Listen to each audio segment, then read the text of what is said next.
Assalamualaikum warahmatullahi wabarakatuh dan salam sejahtera untuk kita semua. Hari ini saya Kesha Fadila Azara dengan Market 276 akan membahas tentang dampak kendaraan listrik pada lingkungan. Sebelum kita membahas lebih lanjut lagi, kita harus mengetahui apa sih kendaraan listrik itu. Kendaraan listrik adalah jenis kendaraan yang menggunakan satu atau lebih motor listrik untuk menggerakkan roda atau propulsi. Mereka mendapatkan energi dari baterai, sel bahan bakar hidrogen, atau sumber energi listrik lainnya. Beberapa kendaraan listrik yang sering kita jumpai di jalan di Indonesia adalah mobil listrik, sepeda listrik, skuter listrik, dan bus listrik. Selanjutnya adalah dasar hukum dari kendaraan listrik itu sendiri. Pertama, terdapat Peraturan Presiden Republik Indonesia Nomor 55 Tahun 2019 tentang percepatan program kendaraan bermotor listrik berbasis baterai atau Battery Electric Vehicle untuk transportasi jalan. Peraturan ini dikeluarkan oleh Presiden Jokowi sebagai upaya untuk mempercepat tumbuhnya ekosistem kendaraan elektrifikasi. Beberapa regulasi kendaraan listrik yang diatur dalam peraturan ini adalah penyediaan infrastruktur, penggunaan tiket komponen dalam negeri, pembelian insentif, dan pendaftaran dan identifikasi. Selanjutnya adalah Peraturan Pemerintah Nomor 74 Tahun 2021 tentang perubahan atas Peraturan Pemerintah Nomor 73 Tahun 2019 tentang barang kena pajak yang tergolong mewah berupa kendaraan bermotor yang dikenai pajak penjualan atas barang mewah.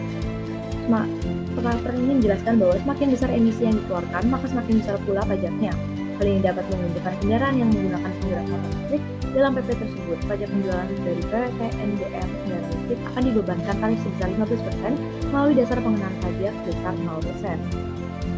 Selanjutnya adalah Peraturan Menteri Perhubungan Permenhub Nomor 45 Tahun 2020 tentang kendaraan tertentu yang menggunakan penggerak motor listrik. Peraturan ini menjelaskan bahwa kecepatan maksimal skuter dan sepeda listrik adalah 25 km per jam dan hoverboard, unicycle, dan otopet maksimal di 6 km per jam. Selain itu, wajib memakai helm, usia pengendara lebih dari 12 tahun, tidak boleh modifikasi agar lebih cepat, dan lain-lainnya.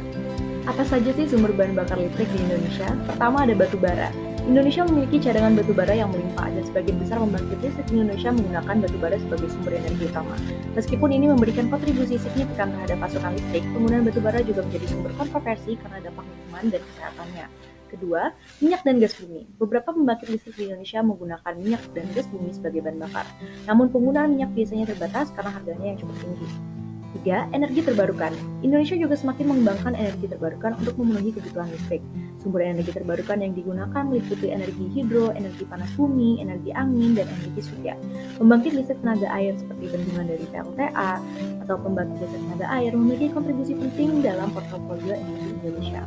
Keempat, geothermal. Indonesia memiliki potensi geothermal yang signifikan dan telah membangun pembangkit listrik tenaga panas bumi sebagai salah satu sumber energi bersih dan terbarukan.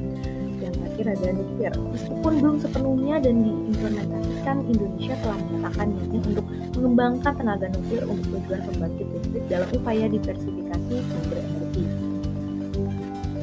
Lalu apa saja dampak dari penggunaan kendaraan listrik itu? Pertama kita bahas dari sisi positifnya. Pertama, reduksi emisi gas rumah kaca. Kendaraan listrik memiliki emisi langsung yang lebih rendah atau bahkan nol ketika digunakan, tergantung pada sumber daya listrik yang digunakan untuk mengisi daya baterainya. Ini dapat membantu mengurangi emisi gas rumah kaca dan memitigasi dampak perubahan iklim. Yang kedua, pengurangan pencemaran udara. Penggunaan kendaraan listrik membantu mengurangi pencemaran udara di perkotaan karena mereka tidak menghasilkan emisi gas buang yang sama seperti kendaraan berbahan bakar fosil. Hal ini dapat meningkatkan kualitas udara dan kesehatan masyarakat. Tiga, diversifikasi sumber energi. Mengadopsi kendaraan listrik dapat menjadi langkah menuju diversifikasi sumber energi di sektor transportasi. Jika daya yang digunakan untuk mengisi daya baterai berasal dari sumber energi terbarukan, ini dapat membantu mengurangi ketergantungan pada bahan bakar fosil dan meningkatkan keberlanjutan energi. Yang keempat, peningkatan kemandirian energi. Dengan meningkatkan penggunaan kendaraan listrik dan memanfaatkan sumber energi terbarukan, Indonesia dapat meningkatkan kemandiriannya dalam memproduksi energi dan mengurangi ketergantungan pada impor bahan bakar fosil. 5. Stimulasi industri teknologi hijau. Adopsi kendaraan listrik juga dapat merangsang pertumbuhan industri teknologi hijau, termasuk pengembangan dan produksi baterai, pengisian daya, dan komponen kendaraan listrik lainnya. Ini dapat menciptakan lapangan kerja baru dan mendorong inovasi di sektor teknologi. Dan terakhir, efisiensi energi. Kendaraan listrik umumnya lebih efisien dalam penggunaan energi dibanding dengan kendaraan konvensional berbahan bakar internal. Ini dapat membantu mengurangi konsumsi energi dan meningkatkan efisiensi sistem transportasi. Selain dari sisi positif, terdapat juga sisi negatif dari penggunaan kendaraan listrik itu sendiri. Pertama, dampak lingkungan produksi baterai. Produksi baterai yang merupakan komponen kunci dalam kendaraan listrik dapat memberikan dampak lingkungan yang signifikan. Proses ekstraksi bahan baku untuk baterai seperti lithium, kobalt, dan nikel dapat menyebabkan kerusakan lingkungan dan masalah etika terkait hak asasi manusia di tempat ekstraksi tersebut. tersebut. Yang kedua, dampak pengelolaan limbah baterai.